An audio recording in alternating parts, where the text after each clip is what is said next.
ನಮಸ್ಕಾರ ಸ್ನೇಹಿತರೆ, ನಾನು ನಿಮಗೆಲ್ಲರಿಗೂ ಇವತ್ತು ಗೋರಿಕಾಯಿ ಪಲ್ಯ ಹೇಗೆ ಮಾಡೋದು ಅಂತ ತೋರಿಸ್ಕೊಡ್ತೀನಿ. ಸೊ ಫಸ್ಟಿಗೆ ವಿತೌಟ್ ಆಯಿಲ್ ಹಾಕ್ಕೊಂಡು ಅದನ್ನು ಚೆನ್ನಾಗಿ ಫ್ರೈ ಮಾಡಿ ಎತ್ತಿಟ್ಕೊಳ್ಳಿ. ಆಮೇಲೆ ಇದಕ್ಕೆ ಸ್ವಲ್ಪ ಆಯಿಲು, ಸಾಸಿವೆ, ಕರಿಬೇವು, ಈರುಳ್ಳಿ ಹಾಕಿ ಚೆನ್ನಾಗಿ ಫ್ರೈ ಮಾಡ್ಕೊಳ್ಳಿ. ಸೊ ಮೊದಲೇ ನಾವು ಅದನ್ನು ಸ್ವಲ್ಪ ಗೋರಿಕಾಯಿನ ಚೆನ್ನಾಗಿ ಫ್ರೈ ಮಾಡ್ಕೊಳ್ಳೋದ್ರಿಂದ ಬೇಗನೆ ಆಗುತ್ತೆ. ಆಮೇಲೆ ಸ್ವಲ್ಪ ಟೊಮೆಟೊ ಸೇರಿಸ್ಕೊಳ್ಳಿ. ನಂತರ ನಾನಿಲ್ಲಿ ಸ್ವಲ್ಪ ಧನಿಯಾ ಪುಡಿ, ಅರಿಶಿನ ಪುಡಿ ಮತ್ತು red chilli powder, Kashmiri chilli ಪೌಡರ್ನ ಯೂಸ್ ಮಾಡಿದ್ದೀನಿ ಮತ್ತು ರುಚಿಗೆ ತಕ್ಕಷ್ಟು ಉಪ್ಪು. ನಂತರ ನಾನಿಲ್ಲಿ ಸ್ವಲ್ಪ ಒಂದು ಲೋಟ ನೀರು ಹಾಕಿ ಅದನ್ನು ಚೆನ್ನಾಗಿ ಕುದಿಸ್ಕೊತೀನಿ. ಇದು ಕುದ್ದಾದಮೇಲೆ ನಾವೇನು ಹುರಿದಿಟ್ಕೊಂಡಿದ್ವಲ್ಲ ಆ ಗೋರಿಕಾಯಿನ ಸೇರಿಸ್ಕೊಂಡು ಒಂದು 10 ನಿಮಿಷ ಲಿಡ್ ಕ್ಲೋಸ್ ಮಾಡಿಬಿಟ್ಟು ಬೇಯಿಸ್ಕೊಳ್ಳಿ. ಸೊ ತುಂಬಾ ಬೇಗನೆ ಕ್ವಿಕ್ಕಾಗಿ ಆಗುತ್ತೆ. ಬೆಳಗ್ಗೆ ಟೈಮ್ ಇಲ್ಲ ಅಂದವರು ಈ ಥರ ಹುರಿದ್ಬಿಟ್ಟು ಪಲ್ಯ ಮಾಡ್ಕೊಳ್ಳಿ, ಬೇಗ ಕ್ವಿಕ್ಕಾಗಿ ಆಗುತ್ತೆ.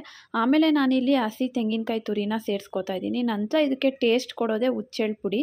ನಾನು ಫಸ್ಟೇ ಮಾಡಿಟ್ಕೊಂಡಿರ್ತೀನಿ. ಸೊ ಅದನ್ನು ಕೂಡ ಇಲ್ಲಿ ಯೂಸ್ ಮಾಡಿಕೊಂಡು ನಾನು ಪಲ್ಯನ ರೆಡಿ ಮಾಡಿಕೊಂಡೆ. ಸೊ ಕ್ವಿಕ್ಕಾಗಿ 10 ಮಿನಿಟ್ಸಲ್ಲೇ ಪಲ್ಯ ರೆಡಿ ಆಗೋಯಿತು.